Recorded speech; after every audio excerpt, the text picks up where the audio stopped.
Ladies and gentlemen, Garfield and Friends. We're ready to party! We're ready to party, we're ready. I hope you bring lots of spaghetti. I'm scared. Come on in, come to the place where fun never ends. Come on in, it's time to party with Garfield and Friends. Dancing, Fiesta! romancing, Siesta! samba, La Bamba! Ay caramba! Disguises! disguises, Surprises! And pies of all sizes! Come on in, come to the place where fun never ends.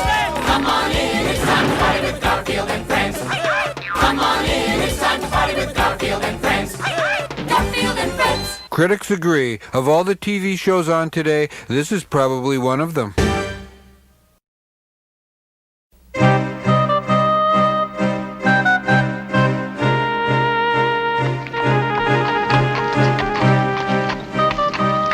It was the year 1883, give or take a Tuesday, when it all began in this most innocent of dwellings in London, England. Here, the good Dr. Henry Jekyll labored well into every night, striving to invent a diet cola with no aftertaste. I believe this formula should suffice for my purpose. He decided to test it on one of his laboratory mice before sampling it himself. A pretty awful thing to do, even to a mouse. Here, small rodent, sample this, if you will. No, not again. Try this one on the dog. Try it on the goldfish.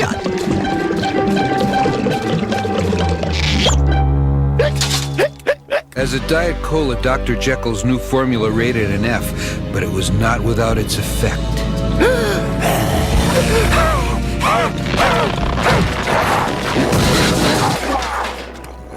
Dr. Jekyll came to an instant conclusion. Circumstances recommend that I relocate my hindmost regions to another locale. Rough translation, good time to get my rear in gear and out of here. I would yell for help, but I shouldn't wish to be a bother to anyone. I shall go and locate an exterminator.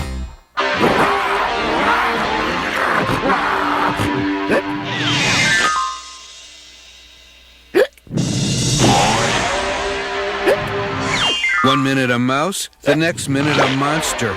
You might call it a silly premise for a cartoon, but we call it one of Garfield's Tales from the Microwave. Good evening. I'm going to attempt to tell the story of Dr. Jekyll in the time it takes to microwave this TV dinner. Dr. Jekyll knew he had to get that mouse out of his place, so he ran down to Oxford Street, where there was an exterminator named Jonathan Arbuckle. And so, my good man, you simply must come and rid my flat of that mouse. Bring mouse poison. Bring mouse traps. Oh, I'm afraid I never touch them things, Governor. Then how on earth... We here use the natural means of pest elimination. Allow me to fetch me equipment and show you. Let's see. Ants, termites, cockroaches, encyclopedia salesman. Huh, now there's a real pest for you. Ah, here we go.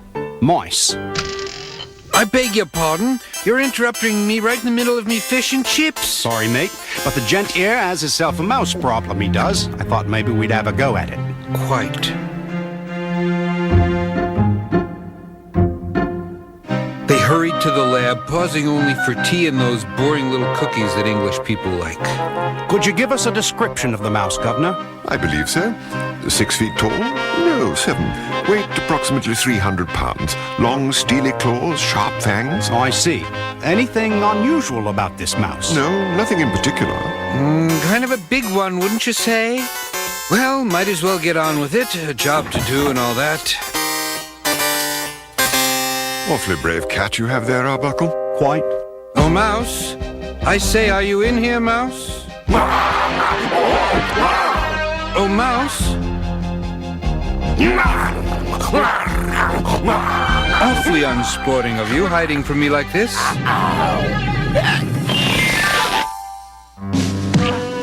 Let me go. Let me go. I say, don't make me run after you in this humidity. Be a good chap and just get in the cage.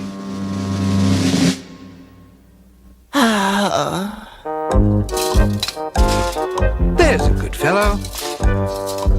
My, you're a lot smaller than described. Dr. Jekyll said you were 7 foot tall and 300 pounds. Well, I must say that's a bit more like it.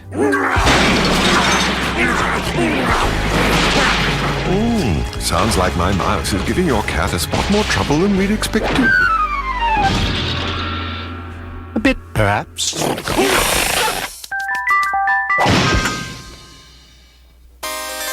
Strong little bounder, isn't he? Quite. Let me have another go at him. Now see here, Mouse. You had your little fun. Time to go.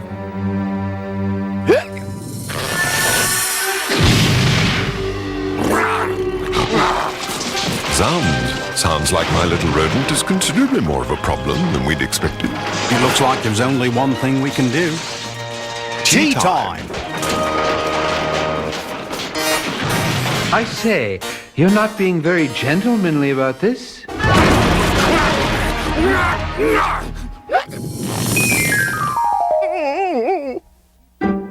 You know, if he keeps this up, I may just have to get rough.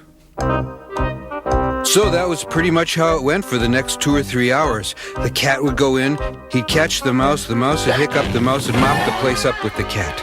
Parched, the cat paused only for a little refreshment before pressing on. By now, the mouse had figured out that he pretty much was in control. Ah, there you are, Mouse. I must insist that you stop doing that.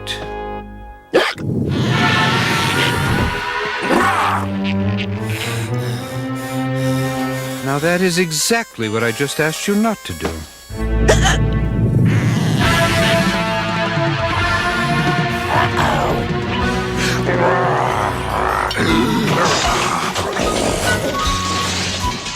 Sugar?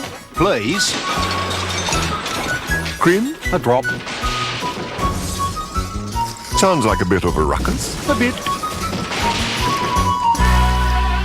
There he goes. Yes. Blimey, that's the second biggest mouse I've ever seen. So it looked like their problems with the monster mouse were over. Their problems with the monster cat were, however, just beginning. You're not impressing anyone, you know. Not one bit. Enraged, the monster grabbed them up and began rampaging about the city. The alarm went out across London. Dozens of police descended on the scene. Trapped, the monster suddenly... Ah, my dinner's ready. Hey, I'm sorry, but that's all the time we have for today here on Garfield's Tales from the Microwave.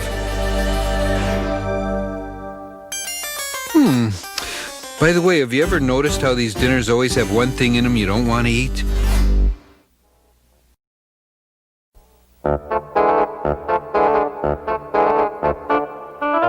John's had me on this diet forever. I hate it. Hey, what's going on? What's... Garfield, what's wrong? Something wrong with your feet? Oh, those are feet?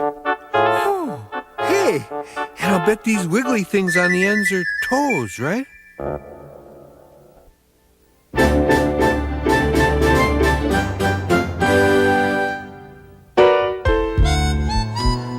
There is not a force on this planet that could get me to budge from this spot. Hey, you guys coming? It's payday. Payday?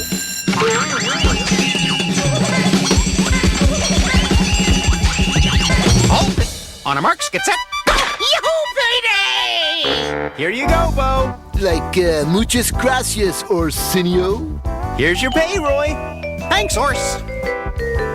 Here's your pay, Wade. Oh, a slave to wages am I. Here you go, Roy. Much appreciated, Piggo. Here's your pay for the week, Booker. Thanks, Orson. Here's your pay, Roy. Thank you kindly, horse. Hi, Sheldon. Here's your... Bo, Roy, Wade, Roy, Booker, Roy again. Oh, excuse me, I'll be right back. And 20 makes 80 plus 10. I am so clever. Sometimes I amaze myself. Plus another 20. Good joke. Horse? All right. I'm banned from the farm? I suppose I deserve it. I'm a rat, a louse, a crumb, a cheat, a snake, a crook. I got your salary back, Sheldon. Did you banish Roy from the farm? I'll invite him back when I think he's learned his lesson. How many centuries do you think that'll take? Well, looks like I picked the right day to hit this place. Payday. Now I need a pigeon. Oh, Fred, when I have no money, I worry about having no money. But a duck'll do just fine. On the other hand, when I have money, I worry about losing it. Excuse me, pal. Could you give me 2 10s for a 5? Certainly. Thanks, Jackson. The name is Wade. And not only that, but when I have no money, I worry about how I will lose it if and when I get some. Furthermore, 2 10s for 5. 5 into 10 goes twice. Carry the 11, divide by 9. Waito, uno momento! Halt! Cease and desist! And stop doing anything! 2 10s for a 5 indeedy! Ha! You take me for the fool I am, whoever you are! Who are you? Your fox is the name. Finagler Fox. What's wrong?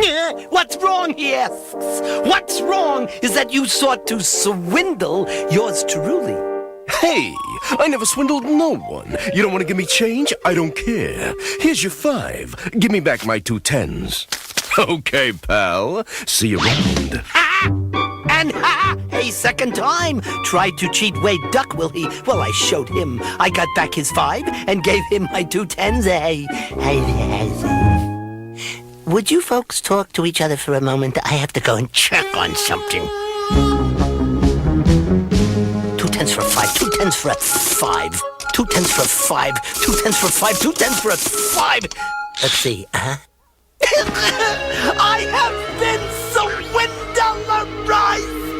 Oh. I think of a number between 1 and 10. If you guess it, I give you $20. If you don't, you give me $20. Okay, right. 5. No, sorry, that's 20 you owe me. 6? No, that's 20 more. Wait. 4. I'll bet it's 4. Hey, wait a minute. Let's try it with me asking the number between 1 and 10 and you guessing. Very well. 7? Whoa. Like I thought I had him that time. You charlatan! You crook! You dishonest type person! Get out of my way, penguin. Penguin? I'll have you know I am a duck! You're a penguin. Duck! Penguin. Duck. Penguin. Duck, duck, duck, duck, duck, duck, duck, duck! Hold on. Let's settle this with a wager. You say you're a duck. I say you're a penguin. Will you give me $20 if I'm wrong? It's a bet. I'm wrong. Orson. Oh, Orson! You wouldn't believe it. I mean, he swindled. Yeah, it was unbelievable. All right, I'll do something. It sounds like Finagler Fox is around again. To deal with someone that tricky requires a devious brain. Something real sneaky. You're right. I'll go find Roy. I'm a quizzling, a traitor, a dishonest soul, a rapscallion, a scofflaw, a used car salesman, a treacherous... Roy, we want you to come back. Moi? But why, pray tell? We figure it takes a cheat to cheat a cheat. It does. And I think I know just how to do it. Oh, I better scram to another locale. I got all the money to be gotten around this joint. Sorry, it's not for sale. What's not for sale? And who says I wanted one, whatever it is? It's a Zibbity Chrome Flame. They come in 6 colors, 5 sizes, and 19 flavors, including banana and potato. Huh, what does it do? Sir, better you should ask. What doesn't it do? It dices, slices, spices, and splices. It cooks, looks, books, and crooks. It plays, sprays, frays, and slays. No Homer tuna cannery should be without one. Yeah, but what does it do? Come now, you're not gonna tell me a fox of the world, such as yourself, doesn't have a dozen Zibbity Chrome Flames in his lair. Wow. Like dig the new Zibbity Crown Flame. Hey!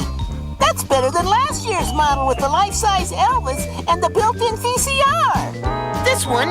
Wow, it has a can opener instead of a harmonica cleaner. Sorry, I can't sell you one, pal. Hold on, not so fast, Rooster. Whatever this thing is, I gotta have one. You gotta sell me one of these whatchamacallits. I'm sorry, this is the last Zippity Chrome plane in the state. Are you sure you couldn't let it go, say, Well, I don't know. It's a deal. It is? It is. And now it's mine. All mine. My very own Zippity Chrome Fane. Whoa. Like, man, you done it. Roy got all our salaries back. That he did. And I hope now you'll all be a lot more careful. You know what happens to people who don't know how to handle money. Yeah? They wind up in Washington. We have a question, Roy. Yeah, we did our lines like you said. But, what's inside a Zippity Chrome Fane anyway? The same thing that's in that fox's wallet now, guys. Absolutely nothing.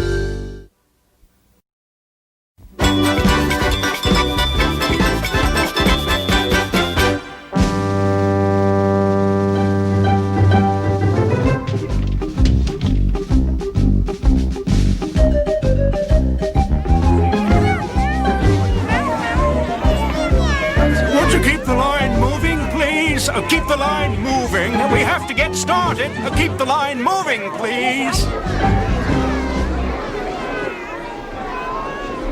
Kittens, could we have it quiet, please?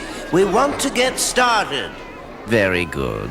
I want to thank all of you for being here today. Now, for the benefit of those of you who didn't receive the mail invitation, let me quickly explain. When every kitten reaches 4 weeks of age, we invite them here for orientation lessons on how to drive human beings out of their minds. And you are especially fortunate because today's lecture is being delivered by our foremost authority. Here is Garfield. Thank you. Save it for the end. As a cat, it is your job, your honor, in fact, to drive human beings crazy. Today I will teach you 3 rules. Pay careful attention. Roll film. Garfield, wait till you see what I just bought you. It's the super deluxe state-of-the-art cat scratching treehouse, complete with swing, slide, porch, microwave oven, fold-out bed, massage table, CD player, and floor-to-ceiling carpeting. Now you can claw this to your heart's content and leave my furniture alone. Garfield, stop doing that. Not my new sofa. Use your scratching post. Which brings us to rule number 1, never claw what they want you to claw. Most people are unaware that cats have a special deal with the upholstery industry to share the profits in furniture repair. Here's a short scene that'll teach you all about rule number 2. The market had a sale on Kitty Kitchen brand cat food, and I bought a dozen of every flavor. Want to try some turkey and giblets dinner deluxe? Yucko. Savory beef grill? Double yucko. Well then, how about kidney stew surprise? The surprise is that anyone thinks cats will eat that slop. Tuna tortillas? No way, Jose. Sausage patty pot roast, veal Oscar and Bernaise sauce?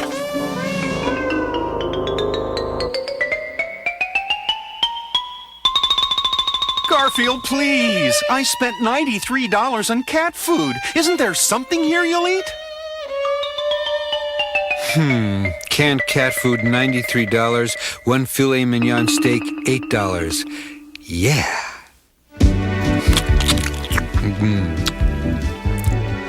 How's my filet mignon? Delicious.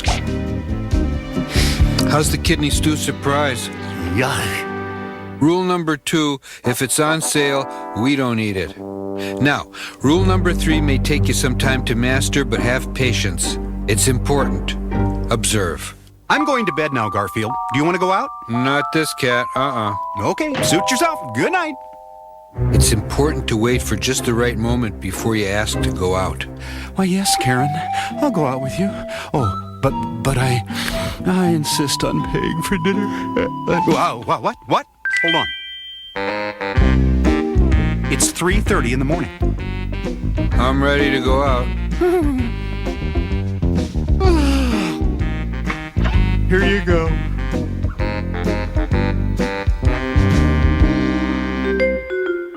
Oh, I've changed my mind. I don't want to go out.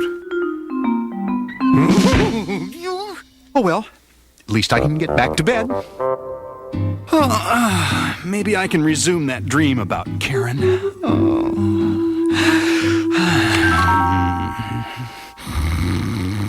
Now this next part requires precision timing. You have to wait until he's just starting to dream again when... Karen? What? What's that? Okay, I'm ready to go out. If you time this one properly, you can have him up and down all night.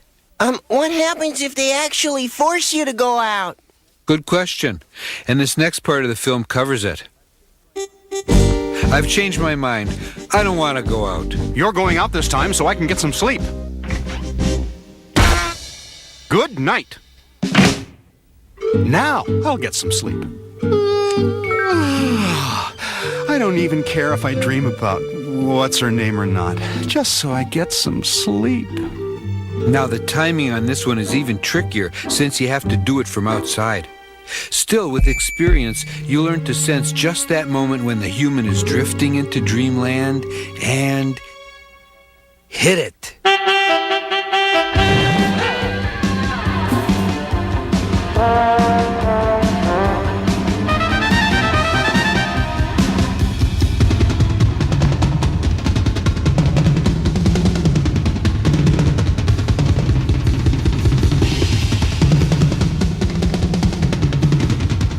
This is one of my favorites.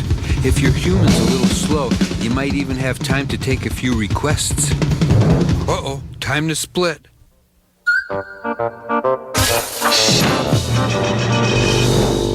Who's making all that racket? It's my cat!